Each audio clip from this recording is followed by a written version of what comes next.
Hi, everybody. I'm going to be doing 3 lectures that will cover the next couple of weeks. So for week 5 and week 6, we're really concentrating on the host immune response. This is a lot of material, so I'm trying to split it up over 2 weeks so it isn't too overwhelming. So it will be modules 5 and 6, but the lectures will actually be lectures 5.1, 5.2, and 5.3 to kind of get you thinking about that as just the host immune response. So today's I'm going to start out with just kind of an overview before we start going into the different lines of defense and talking about the 2 different kind of divisions of the immune system. So with that, I will bring us over to our PowerPoint and get us started there.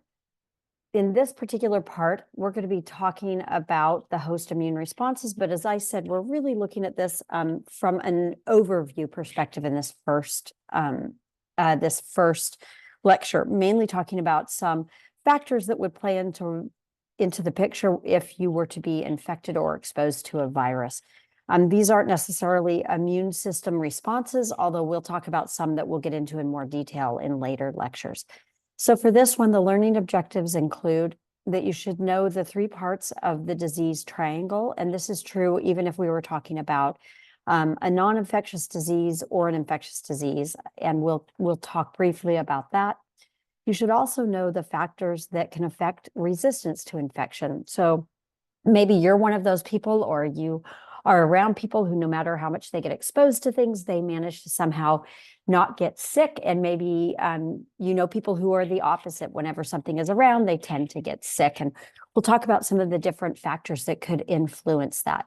For vocabulary for this particular lecture, the words that I have are resistance, pyrogens, cryogens, host range, tropism, virulence, pathogenicity, and attenuated. So I'm going to go ahead and get us started with that disease triangle. So typically when we think of any kind of disease, and again, I don't want you just to think of this only about the virus, because this could be looked at as a larger model for all disease. And this would include even non-infectious diseases like cancers or diabetes. And we can think about it as basically interactions among 3 different things.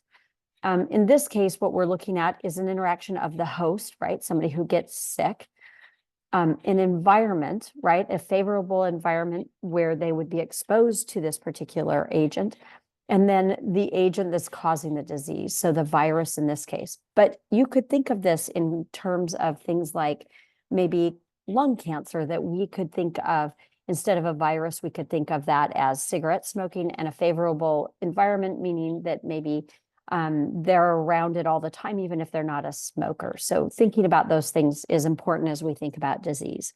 One of the things, too, that we think of when we look at this disease triangle is that often to prevent disease, we only have to break one part of this, meaning that we could break the connection between the virus and the person. If there's no exposure, then we wouldn't likely see disease. Maybe making sure that the virus is not present in the favorable environment, that's one way, or taking the host out of that favorable environment. This is kind of one of those things that we think about, especially as we start moving into epidemiology, which will be in Module 8. This is something we think about a lot, is how can we, if we know what's causing the disease, break that pattern? So as we think about it, we want to think about any physiological factors, and that would be things about the actual host that could affect the resistance for them to a given disease. And some of the factors that I want to go over are on this list. Please keep in mind, though, that these are not all of the factors that could influence this, but this is some of the ones that we think of as being very important. So the age of the host, and I'll talk about each of these in detail as we move through.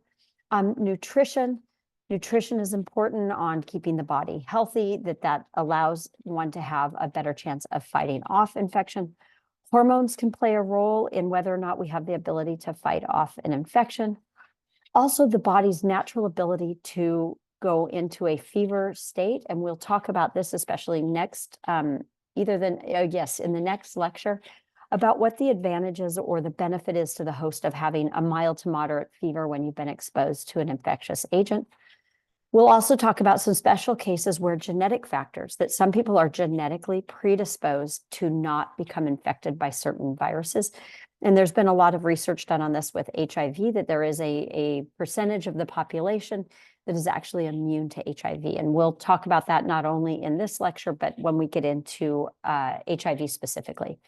And then lastly, we know that many infectious agents are species resistant or only affect some species and not others.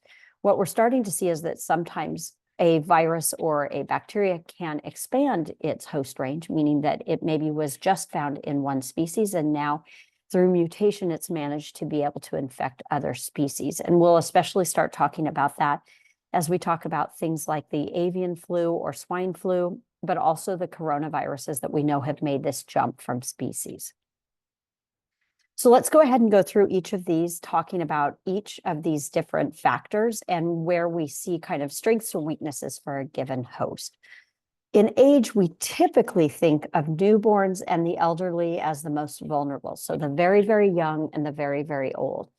Newborns get some passive immunity from their mother, but because they have not been exposed to many different viruses or bacteria, their adaptive immune system is not yet as protective as it will become as their life goes on.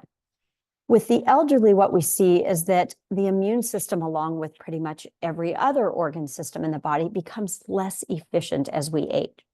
It doesn't fight off infection as well. We see that people become more vulnerable as they age. There are some exceptions that we have seen to this, meaning that we see people in younger, healthy age groups where we did not see that the age was the key factor. And that would be things like the pandemic of 1918 with influenza A. As a matter of fact, we saw one of the largest groups was young military men who were housed in barracks very close together. So these were 18, 19, 20-year-olds that were really sick and died from it. The herpes virus is one that we see that does not seem to have this affinity to either the very young or very old. And then shingles is one that we typically see as people start to age. If they had been exposed to chickenpox in their younger years, they could get shingles that could come back. Once they hit about 45 or 50, we start to see an uptick. So it's not the very old in that case. The next factor I want to talk a little bit about is the idea of nutrition. And we know that if you have deficiencies or malnutrition, that often this can interfere with the skin, so the healthiness of your skin, and also the mucous membranes, which line the oral cavity, the nasal cavity, the urinogenital cavities, all of these places. And with this, what we see is that this can interfere then with both parts of our immune system, whether it's the innate immunity that I'll talk about in the next lecture, or the adaptive immunity that I'll talk about in the third lecture of this particular grouping. One of the examples I can give is that if you have a vitamin A deficiency that we see in many developing countries, what we tend to see is that these people are more vulnerable to infection because their skin and their mucous membranes are not as strong as we would see if they had proper nutrition. We can also see that hormones and some other factors can play a role in how well we can resist disease. So patients that are undergoing certain hormone therapies are actually at increased risk for viral infections. And one of those that we see are the glucocorticoids. If you're on these, what we see is that your immune system is actually somewhat compromised, and that you're more likely to be able to get an infection that you wouldn't have if you were not on those steroids. A couple of other factors that are kind of random, but ones to think about, are that often that if you have one infection that you're already fighting, so you came down with some sort of an infection, maybe it's a respiratory or a gastrointestinal infection, you are likely more susceptible to a secondary infection because your immune system is basically concentrating on this particular infection. It's trying to fight that off, and it makes you somewhat more susceptible to a secondary infection. In addition, we saw that the immune responses to spaceflight for astronauts was that their immune system also was somewhat compromised by spaceflight. Probably not something that most of us need to worry about, but something that we do know, and there's a lot of research trying to figure out why that might be. So I did mention fever. Fever, we typically think of as part of our innate immunity, meaning that our body can respond to an infectious agent by increasing our body temperature. And in the next lecture, I'll talk about what that benefit is to the host. But this increase in temperature are triggered by what are called pyrogens. So pyrogens are chemicals in the body that either a infectious agent might release or our immune system may release that can either directly or indirectly increase that body temperature. So pyrogens basically go to the hypothalamus in the brain where our thermostat is set, and it raises that body temperature to a higher temperature for a period of time. And we'll talk about what the advantage of this would be if it's a mild to moderate fever. However, once you get to a much higher temperature, we can see that as it can be dangerous. We also have what are called cryogens, which is the opposite. These work kind of antagonistically against pyrogens, and these actually are what can prevent an excessive temperature elevation. So they're kind of what keeps those pyrogens in check. And so often we think of this as a balance between the two that allows you to maybe have an increased temperature for a period of time and actually help you respond to some sort of infection and then bring that back down to normal when you've cleared that infection. And we'll talk more about fever in the next lecture. Another thing that is really interesting, and this is probably something that you've already noticed anecdotally, is that we do see that some people have viral immunity due to a genetic component. The one that's best understood or mostly studied is on a resistance to HIV. And we see about 5% of the population actually is resistant to HIV-1. And it looks like something that we call genetic polymorphisms. Although we have basically all the same genes, or 99.99% across the board for humans, we can see that some genes have slight variations without it being anything that changes the health of the individual. What we see is that there's a particular gene that is called the CCR5 that is what most of us have. 95% of us would have this particular genetic gene. There is a small percentage, that 5%, that actually has something called CCR5 delta 32. And the interesting thing about this is that this actually has a mutation that actually makes it so that the receptor that HIV-1 would normally bind to get itself into the host cell doesn't exist in the same way in these people. And so HIV-1 can't actually bind. And as we've already talked about with the virus, that binding between the spike protein and the host cell is that entry, unlocking of entry into the host cell. And this particular 5% of the population, they actually can prevent that just because of a genetic mutation. So that's a really interesting one. And we'll definitely talk about this more when we get into the chapter on HIV. I do want to talk about the fact that viruses have what are called a host range. And I'm going to go to my whiteboard and just briefly talk about host range and tropism, which are two of your vocabulary words this week. So again, we're thinking of host factors that influence immunity. And so two of our vocabulary words this week, one of them is host range. And you really want to think about the host range as the species that a particular infectious agent can infect. And so what I mean by that is that there may be some viruses that can infect your dog or could infect a bird, but there aren't actually receptors on your cells that allow this virus to actually enter your body. One thing, though, that I do want you to note about this is that the host range can evolve. Oops. That spells right. And so viruses are known to mutate quite quickly, meaning especially RNA viruses, that they can mutate quite quickly. And so we may have a virus that its host range was just in pigs or just in birds, but at some point it went through some sort of mutation or genetic reshuffling, and it evolved that host range where all of a sudden maybe it can infect humans.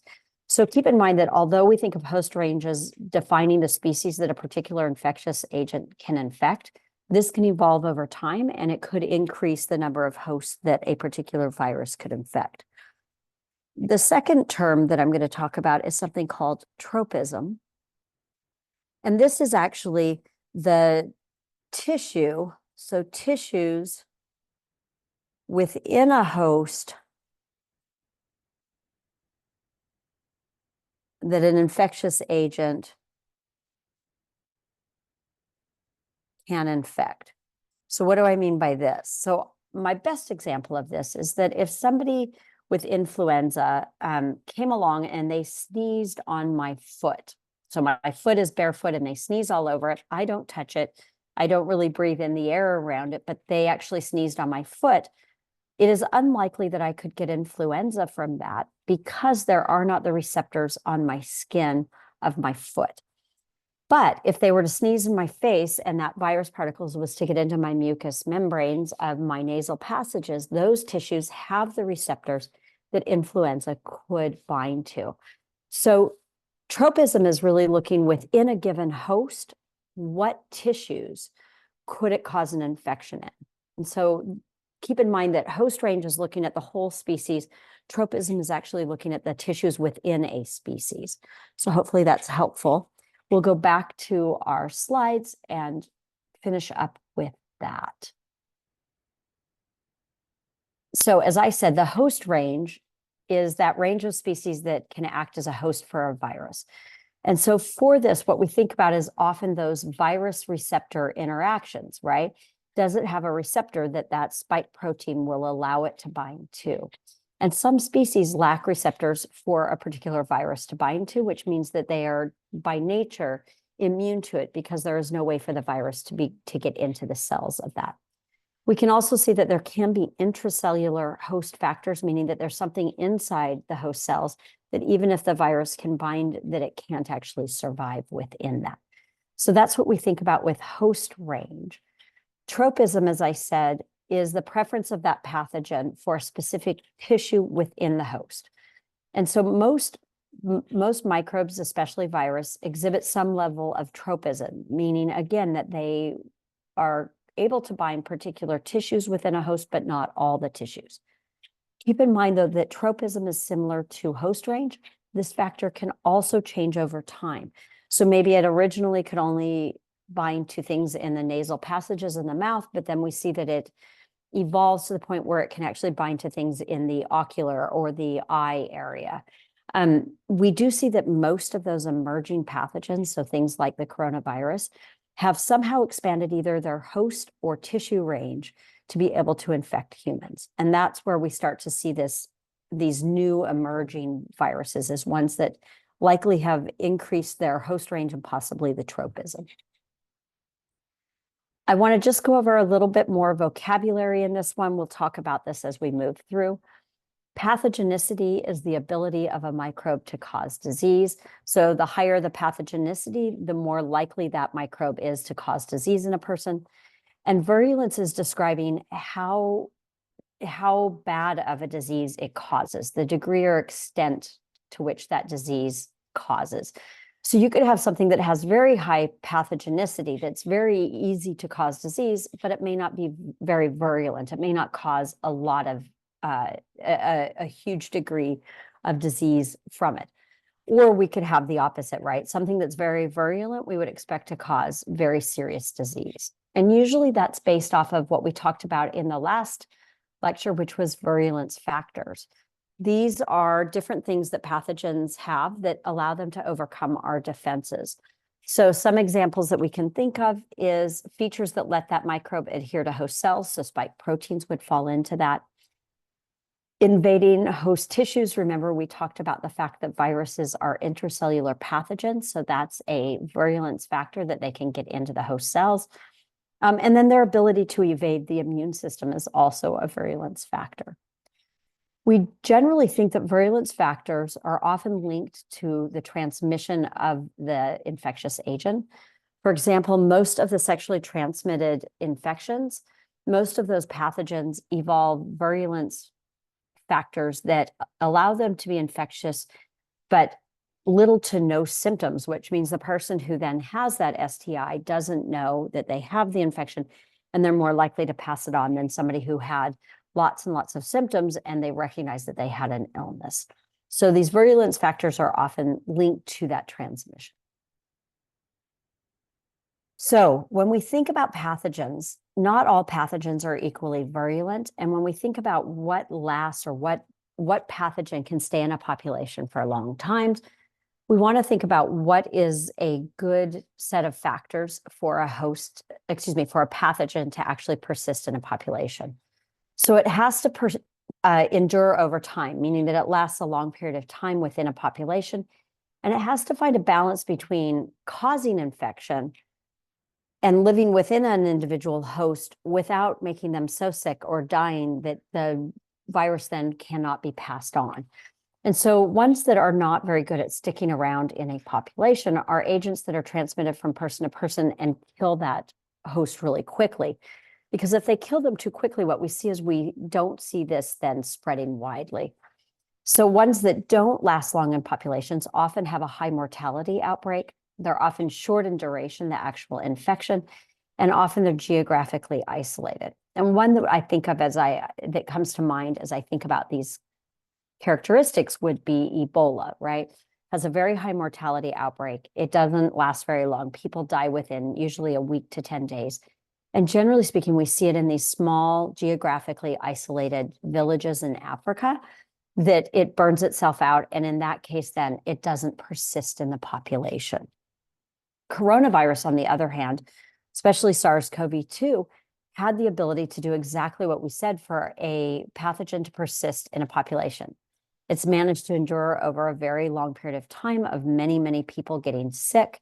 But what we found is that some people don't get as sick as others. And so what we see is that it can break down the defenses, but not to the point where it kills everybody. And so it allows it to spend time in an individual host long enough that it could be passed on to someone else. The last bit of this is just a little bit of vocabulary again, and the idea that although we think of pathogens in the natural environment often becoming more virulent or maybe picking up tropism, expanding tropism or expanding host ranges, we do know often that when we grow pathogens in the lab, they often become what is called attenuated. And that means that they are weakened in some way. So often they can lose virulence factors that they need to cause disease. There is a cost to many of these pathogens to producing virulence factors. So if they don't need them because we're growing them in the lab and they have everything provided for them, they may decide it's not worth it to continue to invest in a virulence factor. What we know about these is that they're generally still infectious, but they're weakened. And so they would not cause disease in somebody whose immune system is competent, but they may cause it in somebody who is immunocompromised. So somebody who is perhaps on drugs that has compromised their immune system or has had a transplant or HIV, we would not want to expose them to it. And often we use attenuated pathogens in vaccines. Now, these are generally ones that we use in immunocompetent people. We wouldn't give a vaccine like this to somebody who's immunocompromised. But attenuated viruses are a mainstay for making vaccines.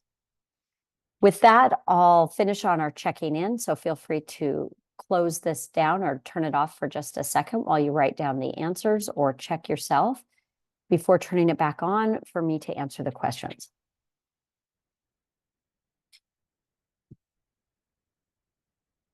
So the first question is to name at least 3 factors that influence host resistance to infection. We would have age, nutrition, hormones, fever, genetics, also species resistance and tissue resistance, which would be that host range or tropism. What 2 age groups tend to be most vulnerable? The very, very young and the very, very old. Defined host range and tropism. host range means that a pathogen can infect certain species. And tropism means that a pathogen can infect certain tissues within the species. What is a weakened pathogen called? Attenuated. That's it for lecture 5.1. I'll start on the immune system with the innate immune system in 5.2.